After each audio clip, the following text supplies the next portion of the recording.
All right, so let's get on with it. What's up, guys? Welcome back to the channel again. Today we are talking all things Zhang and Parker. No footage breakdown for this one, if I'm honest. I didn't really enjoy the fight as much as I thought I would. There was a couple hairy moments for Parker in there. There was a bit of jeopardy, but it wasn't quite as good as I thought it would be. Parker did excellent, but this wasn't as exciting as I thought it would be. Like, share, subscribe, comment below, the dealio. Let me know your thoughts on the fight. Got my little iced coffee ready to go.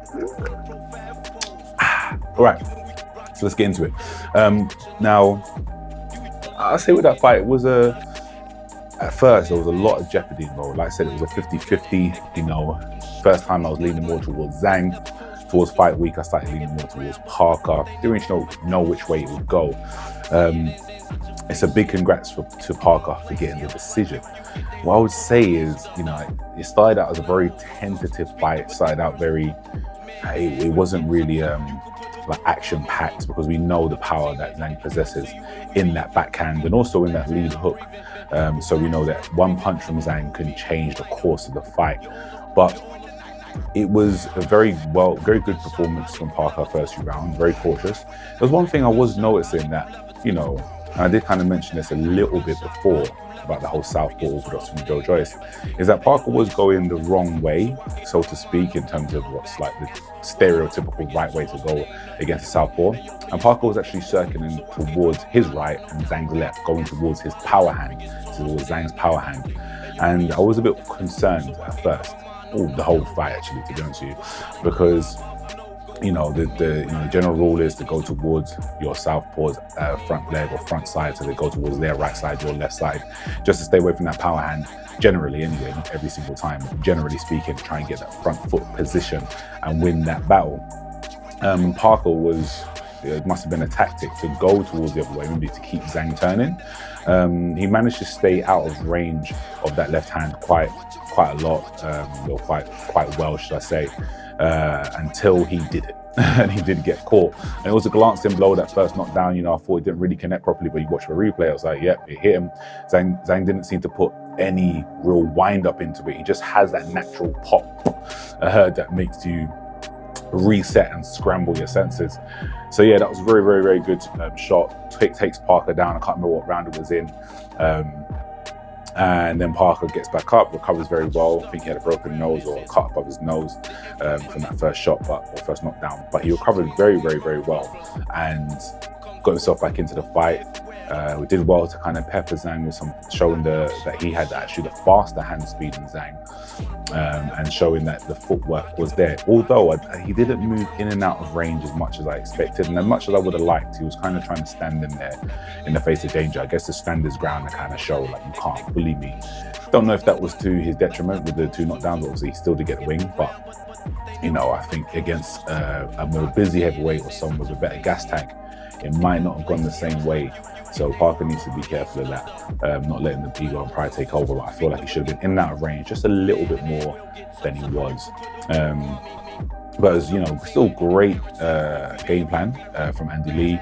Obviously they had something up their sleeve. They kept walking Zhang onto that powerful and quick overhand right from Parker. He showed that difference in speed, and he had a good engine as well. So obviously the plan was to take him to the later rounds, and that worked. Zhang gasped very, very early. It says really good things about Parker and about the team right now, but it also doesn't say great things about Zhang. But we'll get into that a bit later. But first off, let's think about Parker. Actually, no, let's actually get into that now. With Big Bang Zhang. Now, I did question this a little bit as well in my previous breakdown, is how good is Zhang, really? Who has he beat? I believe he beat Hrgovic, but it wasn't a great fight. And, he didn't get the decision. But it wasn't a great fight. They both didn't look great in there. Then he absolutely dismantles Joe Joyce. First time beats him quite comfortably and quite, shockingly. Second time dismantles him. But then you go to question, well, then who has Joe Joyce beaten? He beat Parker, but who else? And is Joe Joyce actually really that good? Parker came in quite heavy in that fight, and it seemed to be, it was a sustained pressure from Joyce. and it was more out of exhaustion that Parker got knocked out, you know, which was obviously still credit to Joyce for actually doing the work. But I don't know, it didn't then cement Joyce as some top tier heavyweight, which it did for a lot of people. Were like, oh, Joyce is now a top fighter. I'm like, based on what? Not based on one win. And you know, if we go off the eye test, which I know is not always reliable, he still didn't possess, in my opinion, the skills, and he got found out by Zhang. Now it's the same way here. Now, Zhang has the fast hands, he has the powerful backhand, and he has good hand speed, but he has slow feet. And he doesn't have a gas tank at all. You know, the last round, guess how many punches Zhang landed on Parker? 0, zip, zilch. He landed 0 punches in the last round, and you know, he took the foot off the pedal from, I think, around round 7, maybe 8. Just wasn't doing anything, wasn't throwing anything, which it just showed the concern for that gas tank was very real. He didn't want to throw even a single shots, or even like 2 punches, or 2 punch combos, or possibly 3. No, we're not asking for like 6 and 8 punches at a time, but he wasn't putting that pressure on with the punches. He was putting pressure on with his presence and his size and walking Parker down. But Parker was doing well to fire back and showing that quick hand speed and have a little bit of sting in his punches. You know, I don't think anything really not anything, but I don't think much really hurt Zhang. There was one point where you see Zhang takes a little kind of wobbly step back after Parker hit him. I believe it was an overhand right, or it was a left hook. And that little kind of stumble back, you know, as much as Zhang has a good poker face and just like nothing, he kept on getting hit and going nothing. You know, I think that did actually hurt him that time, or kind of just wake him up a little bit. But yeah, that being said, Parker's pop in his punches, it just isn't really there. I don't believe he doesn't have that one punch banger knockout power. I mean, all heavyweights do, but I feel like he doesn't necessarily. I don't think he can set up that punch. I just don't think he has it in him. I don't think it's going to be there for him. I think he has a quick snapping power that will just hurt, but not necessarily that one punch knockout KO power. So yeah, Zhang, that win over Zhang is still a very, very, very good win. But I've heard some overreactions. You know, we have to put everything into context. I do love Ade Oladipo's channel, and you know, it's a big part of why I started this channel, so thank you, Ade. But he said something, and I don't know if it was just to get a couple more arguments in the comments, but he said that Parker's last 2 wins are bigger than AJ's biggest wins. And I was just like, or 2 biggest wins. And I was just like, bro, I know Ade, he is a fan of AJ, so I feel like he goes so far the other side to try and, you know, combat, so people don't think he's too biased. So he goes quite super and hypercritical of AJ just to kind of balance it out. But I think that's too far, bro. Like, Parker his 2 wins of Wilder and Zhang are not bigger than AJ's 2 wins. He doesn't have a better resume. It's another thing he said. Also, you got to remember that AJ beat Parker comfortably, quite comfortably. Oh, excuse you. AJ beat Parker quite comfortably. So, you know, you can't really forget that. The Wilder win and the Zhang win are good wins, but we have to put in context. Wilder, I don't think was any good. He was trash, but fair enough. He was a former champion and he was a dangerous heavyweight. Zhang is only dangerous because of the 2 wins over the same person. Yes, you could say win over Hrgovic, but he didn't win. Even if he did, cool. I don't rate Hrgovic, but he won twice over the same person. Now, if we are hypercritical of Tyson Fury for beating Deontay Wilder 3 times, and you put his resume into question there, we then have to question Zhang's resume in the same breath. Like, he's beat Joyce twice, and Joyce is not a former champion. He's never been an elite heavyweight, and, you know, so that doesn't really count as a massive win.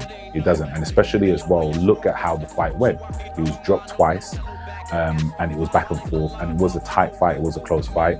Zhang, I believe, definitely lost, but I only believe he lost because of those last 2 rounds, taking the foot off the pedal and basically throwing nothing and just walking forward. It wasn't because of Parker doing absolutely excellent work like he did with Wilder. With the Wilder performance, it was a very good performance. With the Zhang performance, it was good. He did well, but it wasn't great. He doesn't look like an elite heavyweight by that standard. Let's talk about Parker now. What is next for Joseph Parker? Now, I believe Joseph Parker is a great heavyweight. I don't believe he's elite. I think he sits just below it. I think when he does step up, if he does have like the rematch of Anthony Joshua, I feel like that is a a disaster waiting to happen. I think he gets knocked out quite badly, and we don't really want to see that to another nice guy. We just saw that with Francis, we don't see it again, in my opinion anyway. Parker needs to decide what he wants to do with his career though. You know, he's been, you know, linked to Fury and been in the camp, and you know, that whole like brotherhood stuff that they've got going, which is it's nice to see, but it's not nice to see when he should be your rival. It feels like Fury's kind of little broed him and just kind of kept him there to make sure he never steps up, which I don't think is right. If that's the champion, and you've got championship goals, he's not your blood brother, you haven't known him all your life, like it's not that. You should be wanting that title. So Parker needs to decide what the hell is going on and what he wants to do with his career. And I think he did say in an interview that finally, you know, he'll make it happen. He'll try, you know, if it was to come up, he would be on it. You know, Fury did not say that. So that is a positive. That is a positive that he's looking towards that. I don't think he'll get the Fury fight. I don't think he'll be anywhere near that top tier level yet. A good fight for Parker might be Dubois. I think that might be an interesting fight for Parker. I think he is in that kind of like border level, just below those top tier heavyweights. You know, you could put him in top 5 possibly, but he's not that top 3 position, top 4 3ish. He's not around the AJ Usyk Fury love triangle that's going on there. So, you know, I feel like Parker's still got some work to do. Not to rebuild. I think he is getting there. He's on that border, but it's just still not enough, especially considering how he looked in that last fight with Zhang. Zhang, what does Zhang do next? I think retire. I'm going to be honest. No, he's still got that. He's still dangerous. He is still a dangerous heavyweight with that backhand. But you know, that blueprint is there. If you can stay away from him and literally wait until maybe the 4th or 5th round, tire him out, because Parker wasn't super active in those early rounds either. I thought he'd be more active, tie him up with his footwork, move, jabbing in and out, and that would have tired Zhang out even earlier. So I think if you can get that blueprint down, you know, I believe he no longer becomes a big threat. I think he can't then plant his feet to actually throw that power shot. I just don't believe I think it's his time. I feel like his age is catching up, and Father Time is here knocking on the door saying, yo, come around the corner, bro, let me chat to you. So I believe Zhang should retire, or he can have some lower tier fights. That's absolutely fine. But yeah, I just don't believe he's up there. Another good fight, actually going back on it, thinking about Parker, would be, what was his name? Makhmudov, not Makhmudov, the guy who fought Caballero. I think a good fight for Parker would be Caballero. I believe they're both on the similar like kind of level and trajectory of that kind of border status, or like fringe elite level. Obviously they're world level, but they're fringe elite level. And I think a win over either will start to kind of, okay, push him up. It is a bit more of a step back for Parker, but considering how good Caballero looked in his last fight, I think if he can do a job on him or outbox him very thoroughly, I think it does make a big statement. But yeah, it is a little bit of a step back, but I think that'll be a good fight. Yeah, so it's a bit mad, the state of the heavyweight division right now. Let's have a little chat about, you know, my rankings. Now, I always said first/second Usyk/Fury. I never was like, yeah, Usyk's number 1, Fury's number 1. But if we have to go by their past outings, I would put Usyk tentatively at number 1. And, you know, people might hate in the comments, maybe I'm doing it for some engagement, but I will put AJ at number 2. Yes, I bloody know. I can never put AJ above Usyk. That just wouldn't make any sense. I know some people are like, AJ's not the best in the world, and but it just doesn't really make sense. He's not. He's been beaten by Usyk. You can't do that. So Usyk, then AJ, then Fury. 4th. This is where it gets interesting. 4th and 5th in those kind of levels start to get a little bit more interesting. I guess you would have to start putting Parker up there now based on his recent wins. And 5th, you know, I take Wilder completely out of that top 5. You know, I guess we've got to start looking at people like Dubois. Struggling to even think of who else. Yeah, I mean, heavyweight division has been shaken up a little bit now. Those top 3 is looking very spicy and interesting, but everything below that, it's all up for grabs. So I just hope they fight each other and get down to it and actually give us some good fights. Like, share, subscribe, comment below, you know the dealio. Let me know your thoughts on the fight.